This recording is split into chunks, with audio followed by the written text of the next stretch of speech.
Ok, então nós acabamos de passar, né, pelo feudalismo aqui e as principais características, onde nós temos a economia, que é baseada numa economia autossuficiente, ruralizada, mão de obra servil e baixa monetização. Falamos também como que funcionava, né, a dinâmica do manso senhorial, do manso comunal, das terras clericais e do manso servil. Abordamos aqui, entramos nos impostos, talha, corveia, banalidade, formariagem, mão morta e o tostão de Pedro. E agora nós vamos entender aqui, dentro dessa sociedade feudal, né, o que estava acontecendo no período medieval, que vai abranger os séculos V, a partir do século V ao século XV. Nesse período nós temos a Alta e Baixa Idade Média, que abordaremos num vídeo específico, não neste. Vamos falar um pouquinho sobre a política. É uma política de descentralização. Como assim? Não existe um poder centralizado, né? E aí nós vamos ter aqui a figura do suzerano e do vassalo, né? O feudalismo, ele foi, né, o período medieval marcado por um sistema socioeconômico chamado feudalismo. Então, o feudalismo é um sistema socioeconômico. E aí, como as migrações dos povos germânicos, que aconteceu ali no declínio nas cidades, as pessoas passaram a se refugiar nas propriedades, né, mais agrícolas, nas propriedades rurais.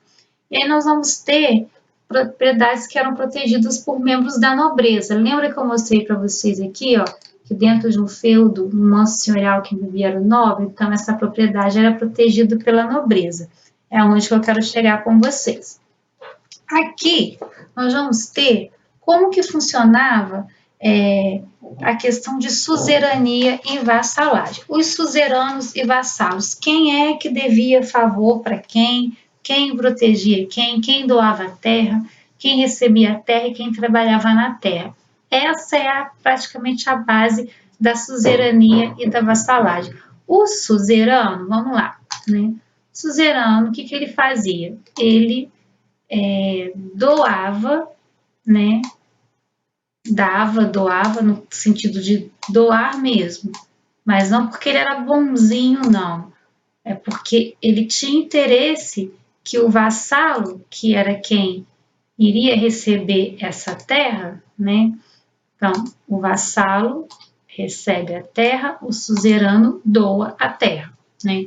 Então, o suzerano vai doar para quem? Para o vassalo. Em troca, o vassalo, ele tinha que proteger o senhor, né, o dono dessa terra aqui. Então, ele recebia essa terra, mas ele também protegia o outro senhor, no caso, o feudal, o suzerano. Então, a relação de suzerania e vassalagem é muito presente aqui dentro da Idade Média do sistema feudal. Economia, já falamos, autossuficiente, ruralizada, sem moeda e mão de obra servil. Aqui embaixo nós temos um desenho para poder mostrar como que era o feudalismo na Europa. Aqui nós temos um feudo, a terra, que significa propriedade, então feudo é terra.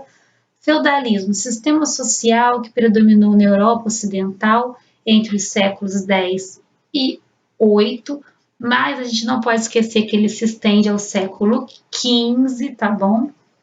Então isso aqui é divergência de historiográficas, né?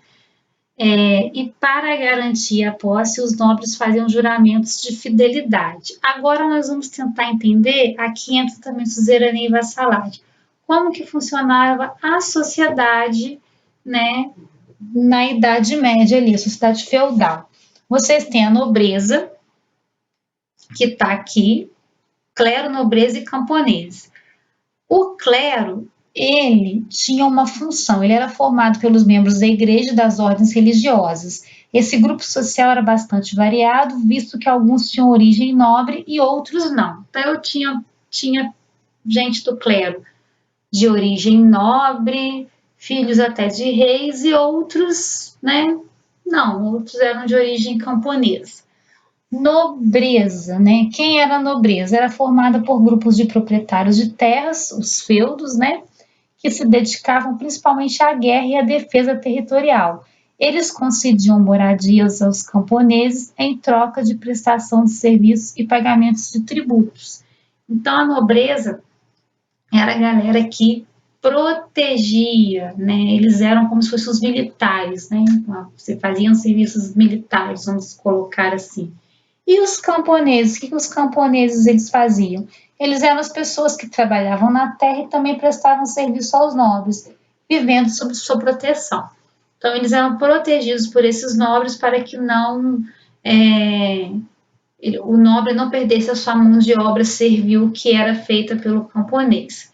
E aí nós temos aqui embaixo uma, né, como que também era, como que essa sociedade ela se mantinha.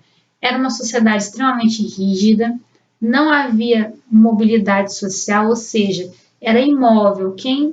Imóvel quer dizer parada. Quem nascia camponês não se tornava nobre e assim por diante. Clero e nobreza, eles vão ter um pouco de revezamento aqui. No livro de vocês, a nobreza vem primeiro, o clero vem depois. Mas como o clero se trata da igreja, a igreja futuramente vai ser a grande senhora feudal, então já coloquei ela logo aqui no topo, porque eles vão meio que se misturar um pouquinho, tá bom?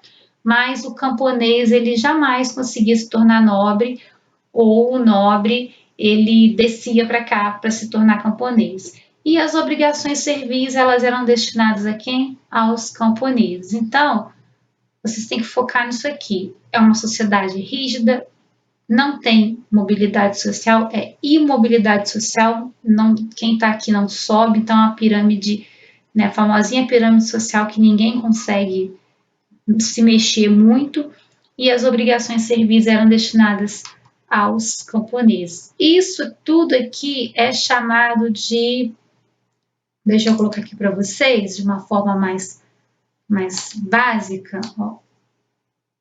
Isso tudo aqui, vou tentar diminuir essa seta, muito grande. É chamada de sociedade estamental. Então, toda essa estrutura aqui, clero, nobreza, camponeses, sociedade rígida e mobilidade social, obrigações servis, é chamado de sociedade estamental. Então, quer dizer que é uma sociedade que não tem mobilidade social, cada um fica no seu cantinho aqui, no seu espaço da pirâmide. Observem que os camponeses ocupam um espaço maior, porque aqui dentro de camponeses nós vamos ter artesãos, vamos ter servos, vamos ter cada um fazendo a sua ocupação. Só que este é um tema para a próxima aula, senão o assunto fica muito extenso e aí vocês vão se cansando da Idade Média, e eu estou aqui para provar que a Idade Média é maravilhosa e tem muita coisa a ser estudada sobre Idade Média para aprendermos. Muitos filmes também que eu pretendo deixar pelo menos um ou dois para que vocês possam assistir, tá bom? Fiquem com Deus e façam as atividades, as correções que eu já deixei aqui na plataforma para vocês no primeiro vídeo e até a próxima aula.